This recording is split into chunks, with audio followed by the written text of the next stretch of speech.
Seigneur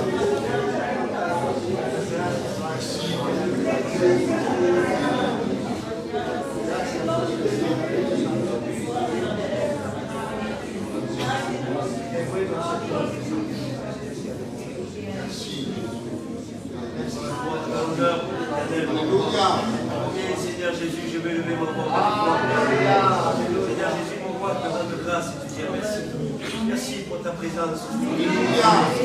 Que les bonnes de présence, Père éternel. Merci parce que tu fais du bien dans nos vies, Seigneur Jésus, mon roi. La combien, Père éternel, avec nous, Seigneur Jésus, tu nous es ensemble, Père éternel. Reçois l'adoration de tes enfants, Seigneur Jésus, mon roi, Père éternel. Merci que tu puisses te plaire dans ce monde, Seigneur Jésus, mon roi. Père éternel, merci, Seigneur Jésus. Merci, mon roi, Père éternel, de tout ce que tu fais pour chacun d'entre nous, mon roi. À toi la gloire, l'honneur, l'adoration, Seigneur. Et que c'est un groupe, pas de ça. À toi la gloire, Seigneur Jésus. Merci, Jésus, à toi la gloire, Seigneur. Gloire à Dieu, alléluia. Merci à Dieu, alléluia. Merci à Dieu parce que son esprit est là. Parce que Jésus est là, alléluia. Il est là, pas parce que je l'ai senti, parce que Jésus l'a dit. Là où 2 ou 3 sont assemblés à mon nom, je suis là. Parce que quand je ne le sentirai pas, Jésus est quand même là. C'est parce que c'est moi qui ai un problème, c'est moi qui ai un souci. Parce que Jésus ne manque pas à ses promesses. Moi, oui, nous, on peut manquer à la promesse, mais Jésus, non. Alléluia. Vous le croyez ça? Amen. Ce matin, votre question d'une délivrance. Amen. C'est important, ça, d'être délivré. Le mot délivré, le contraire du mot délivré, c'est asservissement, c'est être emprisonné, captif de quelque chose. Mais quand on est délivré, ça veut dire qu'on n'est plus emprisonné, on n'est plus captif, on est libre. Alléluia. Et Dieu nous a fait libres. Tu le crois que Dieu t'a délivré? Alors je ne sais pas, des fois il peut y avoir certains liens encore. Hein, les chrétiens, des fois, bien sûr, on est délivré, il n'y a pas de problème. On est libéré du péché, on est libéré de la vie mondaine, il n'y a pas de problème. Mais quelquefois, on est lié par des petites choses. Et ces petites choses, des fois, nous empêchent de marcher dans les choses de Dieu. Et je ne sais pas ce matin qu'est-ce qui t'empêche. Mais que Dieu fasse ce matin qu'il puisse te délivrer. La Bible dit dans le psaume au chapitre 68, au verset 20, il dit, béni soit le Seigneur. Ouais, c'est le 20. Ah, voilà, verset 20. Au verset 20.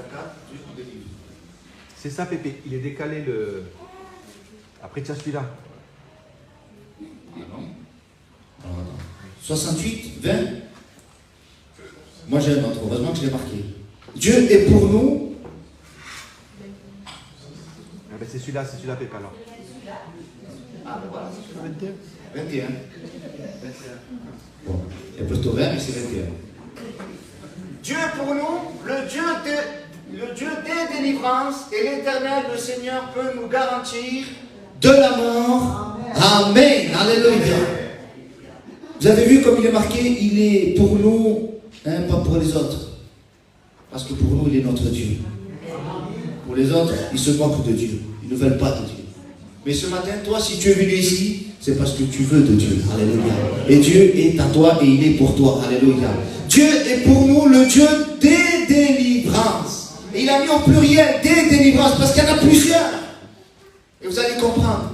Moi, je vais être délivré de certaines choses que notre frère ne va pas être délivré. Vous allez comprendre. Si moi je vais prendre mon cas pour ne pas prendre un autre cas. Si moi j'étais un bandit, j'aimais, excusez-moi, la drogue, l'alcool, et je faisais que du mal. Et je prends les Dieu croient que les gens dans le monde, comme on dit, c'est le Kitan, mais santo. Il ne va pas le délivrer de tout ça. Et il ne va pas le délivrer de la drogue, tout ça, puisqu'il n'était pas lié à ça. Alors Dieu est le Dieu des délivrances, parce que chacun a des liens qui sont différents. Et ce matin, Dieu a vu que bien, certaines fois dans notre marche chrétienne, on est lié par certaines choses. Et Dieu veut nous délivrer de tout ça. Dieu veut nous sortir de tout cela. Alléluia. Alors comment il va s'y prendre? Eh bien déjà, il faut que toi tu sois d'accord. Alléluia. Est-ce que tu es d'accord? Est-ce que tu veux être délivré ce matin? Amen. Alléluia. Alors déjà, si tu le veux, c'est déjà le premier point. Il va dire, Dieu est pour nous le Dieu des délivrances. Alléluia. La première chose, que Dieu nous a délivrés. Et ça, on ne peut pas dire non, moi non. Moi ça ne me concerne pas. On était tous concernés par ça. Il va dire dans 1 Thessaloniciens chapitre 1er et au verset 10. J'espère que je t'ai donné les bonnes références. Et pour attendre des cieux son Fils, qu'il a ressuscité des morts, Jésus, qui nous délivre de la colère à venir. Et ça, personne ne peut y échapper. Il n'y en a pas un qui pourrait dire, ah, moi, ce lien, je ne l'avais pas. On était tous sous la colère de Dieu. Mais Christ nous a délivrés de la colère de Dieu. Alléluia. Alors bien sûr, quand on parle de la colère de Dieu, dans la Bible, plusieurs fois il est marqué que l'Éternel est lent à la colère. Il est riche en bonté. Il est plein de miséricorde. Et on a tendance à oublier que Dieu a une colère. Ce qu'il a, c'est que Dieu ne la manifeste pas. Ou du moins, il ne la manifeste pas comme toi et moi. Ça veut dire que Dieu est lent à la colère. Ça ne veut pas dire qu'il n'en a pas de colère. Vous êtes d'accord avec ça? Un jour ou l'autre, il la manifestera. Et déjà, on a pu voir quelques extraits, quelques segments, quelques fragments, aussi comme on peut aussi dire, quelques petits morceaux de la colère de Dieu. Quand Dieu va dire qu'il a vu le monde dans l'état qu'il était à l'époque de Noé, il envoya le déluge, le jugement de Dieu. Alors c'était terrible, imaginez, quand on parle de ça, j'ai eu l'occasion une fois de discuter avec un témoin de Jéhovah de ça, et pour lui l'enfer c'était pas possible, ça n'existe pas ça l'enfer. Parce que pour lui, Dieu est trop bon, et trop miséricordieux, et trop amour, et pour inventer un lieu si terrible, il ne croyait pas à ça. Et je lui ai dit, tu crois un Dieu grand, toi, un Dieu puissant, tu crois dans le Dieu de la Bible? Il m'a dit oui. J'ai dit, alors un jour, il y a une histoire de Noé, tu la connais cette histoire? Il m'a dit, bien sûr. J'ai dit, alors à cette époque-là, est-ce qu'il n'y avait que des hommes d'une trentaine d'années, de 30 à 40 ans, ou de 18 à 50 ans? Il y avait toute tranche d'âge, il y avait hommes, femmes, il y avait des personnes plus âgées, il y avait des personnes bébés. Est-ce que Dieu a envoyé le déluge? Oui ou non? Oui. Parce que quand Dieu manifeste sa colère elle est justifiée. Sa colère elle est sainte. Sa colère elle est juste. Dieu ne se mettra jamais en colère sans qu'il y ait une solution avant tout. Il avait prévu une solution. Il avait prévu l'arche de Noé, mais simplement les gens n'en veulent pas. Et j'espère que ce matin, tu ne fais pas partie de ces gens-là qui ne veulent pas de Dieu, ou qui résistent à l'appel de Dieu. Parce que Dieu a déjà démontré certaines fois dans la Bible, comme on a dit dans Noé, ou dans Sodome ou Gomorrhe, ou dans d'autres occasions de la Bible, Dieu a déjà montré quelques images de sa colère. Mais laisse-moi te dire que ça reste qu'une image. Ça reste qu'un petit fragment. La colère de Dieu n'est pas semblable à la nôtre. Tu sais pourquoi? Je vais compléter. Si je prends mon cas, je m'énerve pour la voiture qui s'est cassée. Je m'énerve pour le tuyau qui s'est cassé. Je m'énerve parce que le travail, ça ne va pas. Je m'énerve pour une chose, on s'énerve pour tout n'importe quoi. On a tendance à être un peu trop colérique. Imagine si Dieu aurait été comme nous. Et qu'il nous regarde et qu'il dit, qu'il fait ça au pays. Il a bien fait laisser là, parce que c'est ce qu'il mérite. Heureusement qu'il est lent à la colère. Et Dieu veut qu'on soit comme ça.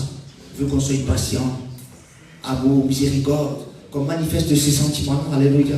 Moi, je me mets en colère quand il ne faut pas. Mais quand il faut le faire, je ne le fais pas.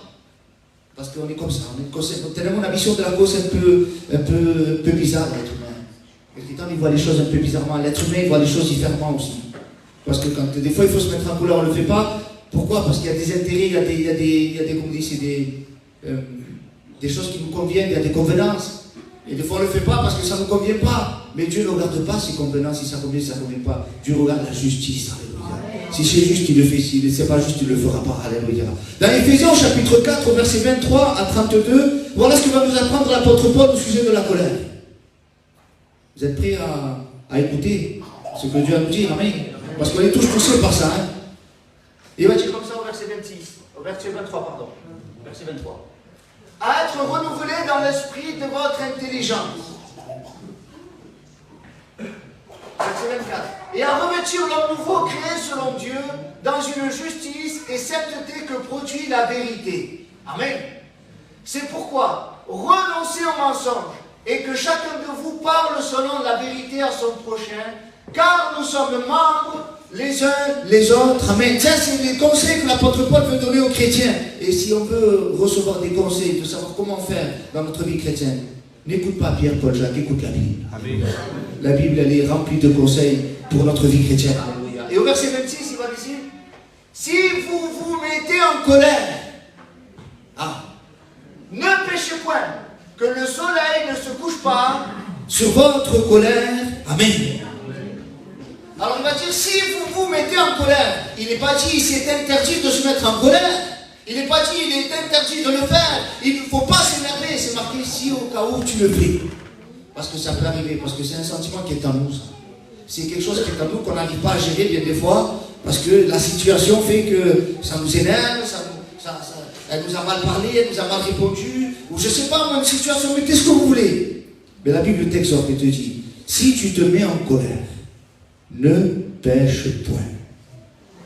Ça, c'est ta part, toi. Tu t'es mis en colère, tant pis pour toi. Maintenant, toi de gérer, de pas pécher. Parce que c'est facile. On se met vite en colère. C'est facile de monter, comme on dit, en pression. Hein? Je le sens chaud. Eh oui, il a le sang chaud. Elle a le sang chaud. Vous n'avez qu'à être irritant, allez, on commence à aller. Ben oui, c'est facile après. Une fois que tu es en colère, mais il ne faut pas se mettre en colère. Parce qu'après, c'est compliqué à gérer, ça. C'est compliqué à maîtriser, ça. Alors, si tu ne sais pas le gérer, ne te mets pas en colère. Alors, si tu ne sais pas le faire, ne t'énerve pas. Dès que tu vois que la situation commence à monter, qu'est-ce que tu dois faire, d'après vous? Qu'est-ce que je dois faire? Tu dois aller dans la montagne crier? Je me mets à prier. Que c'est beau de prier. Que c'est beau de dire, Seigneur, tu vois le sentiment que j'ai en moi. Je n'arrive pas à le gérer, je n'arrive pas. Je suis incapable de le faire, Seigneur, aide-moi. Mais non, c'est plus facile de s'énerver. Ben oui, ma face, ça vraiment, on se soulage. Mais après, il y a des conséquences, les frères. La Bible dit au verset 27. Et ne donnez pas accès au diable. Ah ben oui, on s'étonne après. No comprendo, c'est parti de rien. Un calcetín tirado, un que c'est commis, vous mettez ce que vous voulez. C'est parti de rien. Et après, la situation dégénère. C'est ta faute. Tu as laissé l'accès au diable. Si tu ne laisses pas l'accès au diable, si la porte elle est fermée, si la porte de ton cœur est fermée, comment le sentiment de colère va rentrer? Comment le diable va pénétrer? Ne permets pas au diable de s'infiltrer. On s'étonne bien des fois que les situations dégénèrent et que ça part en dispute. On est tous concernés, ça. Hein? De la Massanto, dans la Massanta, la plus nerveuse. Hein? La Bible nous exhorte que notre colère ne doit pas justifier notre mauvais langage. Non parce que tu es irritant, non parce que tu es enfadado, c'est pas parce que tu es fâché que tu dois te permettre de mal parler ou de mal agir. Sinon le diable il va s'infiltrer. Et c'est là la division au sein du couple, au sein de la famille, au sein des amis, dans l'église même, au travail, avec les amis. Au verset 29, il va dire comme ça, qu'il ne sorte pas de votre bouche aucune parole mauvaise. Est-ce qu'on serait capable de le faire? Non, par contre, on veut voir des miracles, ça oui. Qui veut voir des miracles? Yo le primero. Moi, je veux que ma mère se guérisse ses oreilles. Moi, le premier, allez au conseil de l'homme et tout. C'est bon, il fait au pataille, il fait. C'est ça d'être chrétien. Dieu veut voir d'abord des chrétiens marcher. Amen, amen. Dieu veut voir d'abord des hommes, des femmes de Dieu qui prient. Alléluia. Ah oui, on veut voir des belles choses. Ne sois pas égoïste. Marchons dans l'évangile. Alléluia. Dis qu'il ne sorte pas de votre bouche aucune parole mauvaise. Vous savez que c'est important parce que pour celles et ceux qui ont des enfants c'est des perroquets. Où ils ont entendu parler mal?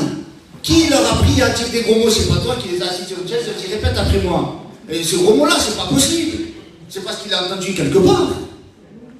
Après, on est gêné quand il y a du monde. T'as dit, comment? Ah non, si tu parles comme ça à la maison. Tu vas où tu amènes l'appétit, tu vois où ce que tu fais, c'est normal. Alors attention les frères et sœurs, on rigole, c'est vrai, ça fait sourire, mais ça fait partie de la sanctification, ça. Ça fait partie de la vie chrétienne, ça. Alléluia.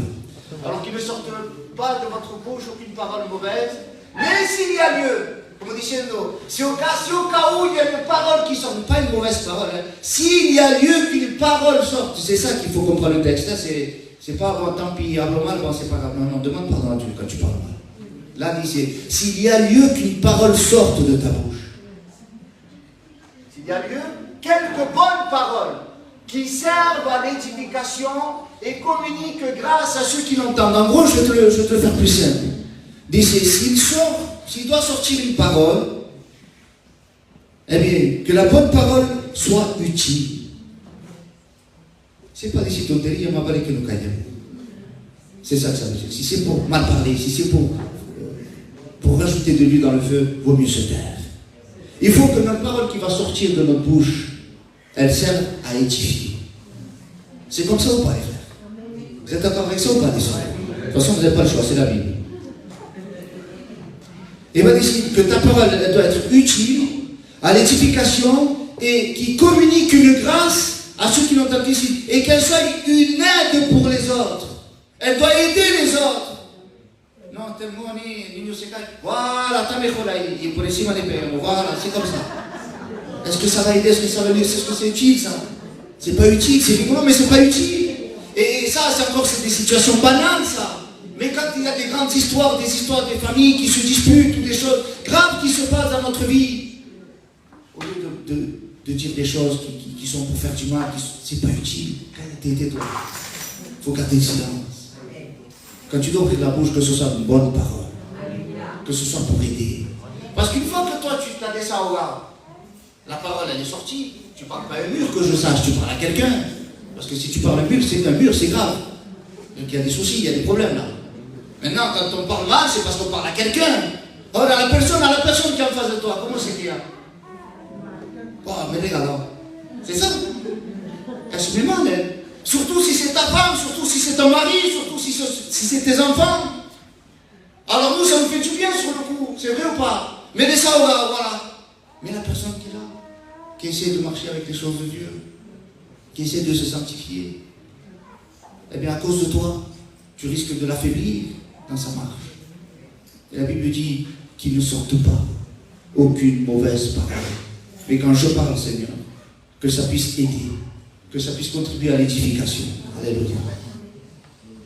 C'est ça le comportement d'un chrétien. Alléluia. Sous prétexte qu'on est en colère, on n'est pas obligé de mal parler et de dire des choses qui font du mal ou qui aggravent le problème. Est-ce que vous avez déjà expérimenté le verset 30? Éphésiens chapitre 4 au verset 30. N'attristez pas le Saint-Esprit de Dieu, par lequel vous avez été scellés pour le jour de la rédemption. C'est quoi le dernier mot? Le jour. Mais il ne faut pas attrister le Saint-Esprit, parce qu'un jour de la rédemption viendra. Tu sais quel est le jour? Rédemption qui veut dire délivrance aussi. Le jour de notre délivrance, c'est l'apôtre Paul qui disait: misérable que je suis, qui me délivrera de ce corps de mort? Un jour Christ viendra dans les nuées, alléluia. Et on quittera ce corps mortel et on revêtira le corps immortel, le corps glorieux, alléluia. Mais en attendant, est-ce qu'il est venu le Seigneur? En attendant, nous sommes le temple du Saint-Esprit. Et je pense que ça vous est déjà arrivé, ça. Sous l'effet de la colère, sous l'effet de l'invitation, d'être fâché, on a mal parlé, on a dit des choses blessantes. Et en nous, ils se sont créés comme un sentiment de culpabilité. Parce que le Saint-Esprit a été attristé. Parce que le Saint-Esprit ne te pousse pas à faire ça. Le Saint-Esprit va te pousser à dire de bonnes paroles, à édifier, à dire prends courage, mon frère, ma soeur. Tu es dans la difficulté, t'inquiète pas, je prie pour toi. Tu as besoin de quelque chose, t'inquiète pas, je serai là pour t'aider. Le Saint-Esprit ne te pousse pas à dire de mauvaises paroles. Alors imaginez maintenant, le Saint-Esprit est attristé quand il est en nous. Et quand il est attristé, mais comme il n'est pas. Vous savez pourquoi on se sent coupable? Parce qu'il est en nous, le Saint-Esprit. Et c'est pour ça, comme il est en nous et qu'il est attristé, ben forcément ça crée un sentiment en nous de culpabilité. Un sentiment de dire, Seigneur, ok, je n'aurais pas dû faire ça. Je n'aurais pas dû dire ça. Tant qu'il existera ce sentiment, c'est que vous êtes encore des chrétiens, des chrétiennes. Parce que malheureusement, ça peut arriver. Ça ne justifie pas, je ne dis pas vous pouvez le faire ou je peux le faire. Ça veut simplement dire, quand on a ce sentiment de culpabilité de dire Seigneur, j'aurais pas dû le dire. J'aurais pas dû faire comme ça. Mais ça prouve que le Saint-Esprit est encore actif dans nos cœurs, dans notre vie. Mais le jour où ça nous fait ni chaud ni froid, et que nous calmons des marbre, sinon on reste de marbre, il a dit, il s'est tranquille. Pas un remords, pas un regret, pas une repentance. Et les personnes te le disent, les personnes me le disent. Mais tu n'aurais pas dû dire ça, tu n'aurais pas dû parler comme ça. Et toi, tu restes de marre. C'est qu'il y a un problème. C'est que peut-être que le Saint-Esprit n'est plus en toi. Il est important d'être repris. C'est important d'être repris. Quand on n'est pas repris, les frères et sœurs, on doit se poser des questions. Parce que le Saint-Esprit il est là pour nous convaincre de péché, de justice et de jugement. Et on est là, vous savez, on n'est pas là pour régler des comptes. Hein. On est là pour plaire à Dieu. On n'est pas là pour dire, ah, t'as vu, c'est bien fait, t'as vu, c'est comme si. Non, on est là pour dire, Seigneur, je me regarde moi d'abord. Parce que la Bible, c'est un miroir. Cette parole, je me l'applique à moi. Parce qu'il y a des situations dans ma vie que vous ne connaissez pas. Hein. Eh bien, j'essaie de le mettre en pratique. Des fois où j'ai manqué à la parole de Dieu. Et je demande pardon à Dieu. Je m'en suis voulu. Mais je ne veux plus recommencer. Alléluia. Parce que si Jésus reviendrait à ce moment-là, si Jésus revient, t'es qu'un pour la parole qu'a dit, et tu restes avec l'acte que tu as fait. Tout ça pour une situation. Tout ça parce que ton fils, ta fille, ton père, ta mère, ton frère, ta soeur. Non, les frères et sœurs, on ne doit pas négliger un si grand salut. Un jour, Jésus revient nous chercher. Et rien ne doit nous attacher, rien ne doit nous tenir liés. On doit être libre. Alléluia.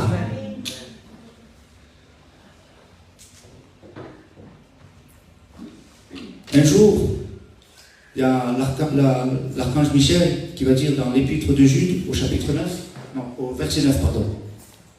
Est-ce que le diable, lui, mérite d'être jugé? Est-ce que le diable mérite qu'on lui parle mal? Est-ce que le diable mérite qu'on lui dise de mauvaises paroles? Dites la vérité, soyez francs.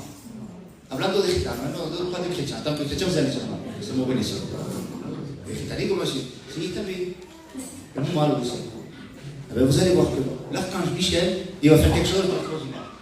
Or, l'archange Michel, lorsqu'il contestait avec le diable et qu'il lui disputait, et c'était pas un melon fouet, ouais. Il jouait pas là les deux. Hein.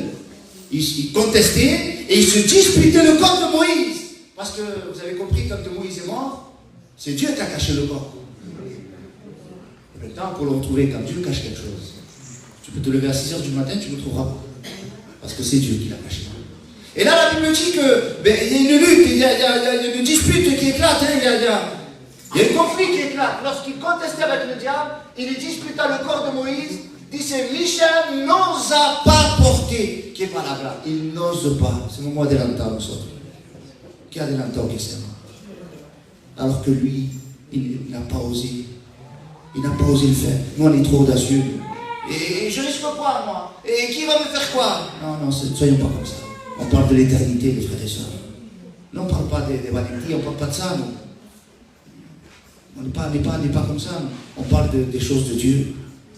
C'est important, c'est saint, c'est pur. Ça ne se mélange pas. Alléluia. Alors il va dire, il n'osa pas porter contre lui. C'est contre qui contre lui? Contre Moïse ou contre le diable? Moïse il est mort. Donc c'est contre le diable. Contre lui un jugement injurieux. Mais il dit que le Seigneur te réprime. Alléluia. Et l'autre parole là, qu'il te réduise au silence ou qu'il te punisse, mais que ce soit lui qui le fasse, pas moi. Parce que si c'est moi qui le fais, je le fais mal. Mais si c'est lui qui le fait, il le fait juste. Alléluia.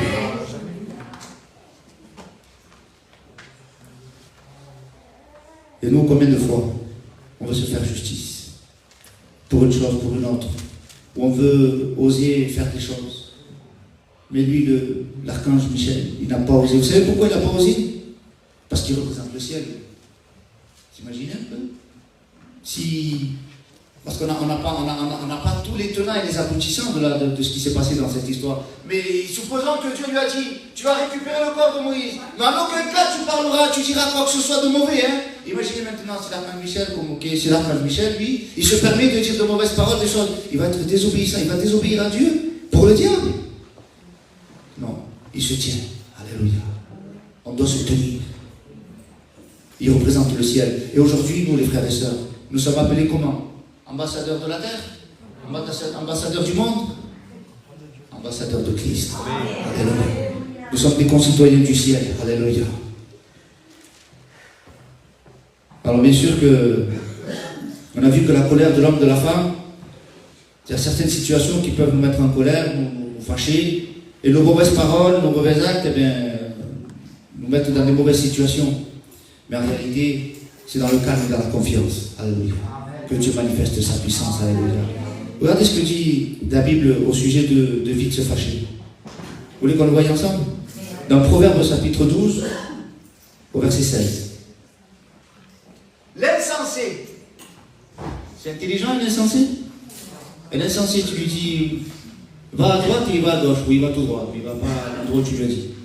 L'insensé laisse voir à l'instant sa colère.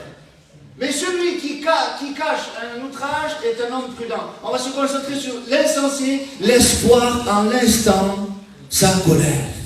Et notre parole va dire, les personnes stupides se mettent tout de suite en colère. Je ne veux pas être stupide, non? Dieu n'a pas fait de moi être quelqu'un de stupide. Il a fait de moi un chrétien, une personne intelligente, sensée. On a l'intelligence de Christ. Ah, je n'ai pas le bac plus 8, c'est vrai. Mais j'ai l'intelligence de Christ. Je sais que Jésus est mort à la croix, qu'il est ressuscité. Alléluia. Dans Proverbes, au chapitre 19, au verset 11, regardez ce qu'il dit de l'homme sage. L'homme qui a de la sagesse est l'homme à la colère. Maintenant, toi de voir. Soit tu veux passer pour un stupide aux yeux de la famille, et aux yeux de Dieu surtout, ou soit quelqu'un de sage, quelqu'un de sensé. Regardez, un chrétien. Vous avez vu un peu des personnes, je ne sais pas moi, des personnes cassétières pour qu'ils t'en écoutent, et pas rien, rien compris la chose de Dieu. Pour nous, elles s'emportent. On veut être des sages. Être sages. Et c'est l'homme qui a de la sagesse et l'homme à la colère. Et il met sa gloire à oublier les offenses. Oublie les offenses. Oublie-les. Oui, mais qu'est-ce que ça fait trop de mal? Comment ça dire? Va tenter l'agneau, tu Seigneur. Tu as fait du mal à ce Seigneur. Il t'a pardonné tes péchés. Amen. Et maintenant, tu vas te rappeler de l'offense que le frère, que la soeur, que l'autre t'a fait. Ne te rappelle plus. Il a été prêché quand c'était le jeudi. Et il prend nos péchés, il les met où? Il les met dans la poche, comme ça, tout le monde le ressort. Qu'est-ce qu'il fait le Seigneur avec les péchés? Au fond de la mer. Qui c'est qui va au fond de la mer? C'est ta vie qui l'a rempli. Il n'y a plus personne qui peut aller au fond de la mer. Donc tu as oublié Dieu à qui on est pour se rappeler. Alléluia. Alors il est important. Amen. M'accordez encore 5 minutes? Amen. Donc on a vu la colère de l'homme, la colère de la femme. Elle n'est pas terrible. Hein? Dites la vérité, elle est terrible la colère? Elle n'est pas terrible. Alors maintenant on ne va pas se mettre en colère pour tout n'importe quoi. Vous êtes d'accord avec ça? On a dit que l'Éternel est lent à la colère et lent. Ça ne veut pas dire qu'il n'en a pas. Dieu a une colère, elle est sainte, elle est juste, elle est sainte, mais il la manifestera en temps et en heure. Un jour, dans l'Exode, au chapitre 32, au verset 10 à 11, vous allez voir. Maintenant, laisse-moi. C'est Dieu qui parle à Moïse. Regardez un peu le texte qu'il y a, regardez un peu l'échange qu'il y a. C'est impressionnant quand même. Dieu parle à Moïse et il dit, maintenant, ahora, maintenant même, laisse-moi, ma colère va s'enflammer contre eux. Qui t'a dit, bien Dieu, quand la colère de Dieu s'enflamme, si tu as la colère de l'homme, Dieu te sauve. Si tu as la colère du diable, Dieu te sauve. Si tu as la colère de Dieu contre toi, qui va te sortir de là? Il va dire à un moment donné que Dieu va se mettre en colère contre Israël. Et je les consumerai. C'est pas juste, il va faire du cinéma, il va tirer, il va décider, non, non. Quand Dieu se met en colère, il va jusqu'au bout. Et malheur à celui qui est dans la colère de Dieu. Et la Bible dit, je les consumerai. Et je ferai de toi une grande nation.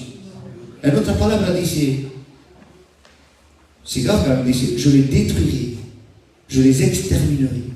Seigneur, tu es capable de faire ça? Mais est-ce que c'est justifié? Est-ce que c'était justifié la colère de Dieu ou...